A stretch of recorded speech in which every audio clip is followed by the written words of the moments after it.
नमस्कार. शारदीय नवरात्राच्या आपल्या सर्वांना खूप खूप शुभेच्छा. शारदीय नवरात्र म्हटलं की सर्वांच्या मनामध्ये एक वेगळाच उत्साह किंवा एक वेगळाच आनंद निर्माण होतो.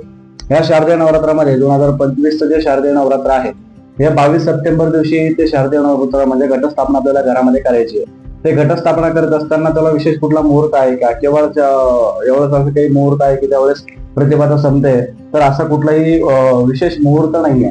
या शारदीय नवरात्रामध्ये आपण घटस्थापना जी आहे फक्त राहू काळ थोडंसं स्किप करायचं, म्हणजे राहू काळ थोडासा सोडून जर आपण घटस्थापना केली तर चालू शकते. असं कुठल्याही शास्त्रामध्ये किंवा कुठल्या धर्मामध्ये ग्रंथामध्ये सांगितलेलं नाही की राहू काळामध्ये ह्या गोष्टी करू नयेत. त्यामुळे राहू काळ जरी असेल तर सकाळी 7 वाजून 9 वाजेपर्यंत हा राहू काळ आहे. तर या राहू काळामध्ये सुद्धा आपण घटस्थापना करू शकतो, किंवा आपली मनधारणा होत नसेल तर त्या काळामध्ये आपण घटस्थापना करू नये.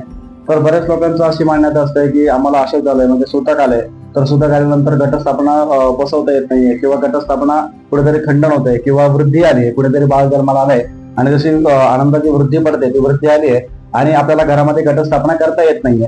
तर असं काही खंडन पडल्यानंतर काही विशेष काही वेगळं पाप लागतं का, तर असं कुठल्याही गोष्टी होत नाही. कारण ह्या सगळ्या गोष्टी आपण स्वतःहून आलेल्या नसतात, ह्या सगळ्या गोष्टी आपण आणलेल्या नसतात, ह्या घडून आलेल्या असतात. त्यामुळे या गोष्टीमध्ये जर अशा गोष्टी 10 दिवसातले 3 दिवस किंवा 4 दिवस जरी 5 दिवस जरी गेले किंवा 1-2 दिवस जरी गेले तर घटस्थापना घरामध्ये आपल्याला करता येत नाही. सुतक असेल किंवा वृद्धी असेल तरी घरामध्ये घटस्थापना करू नये. एवढा जर वृद्धी असेल तर वृद्धी असल्यानंतर घरामध्ये जे लहान मुलं असतील किंवा शेजारीकडनं कोणाकडनं तरी घटस्थापना करून आपण तो नवरात्र उत्साह करू शकतो. परंतु सुतकामध्ये आपण घटस्थापना करू शकत नाही. आता घटस्थापनेला बरेच लोक अखंड दिवा लावतात.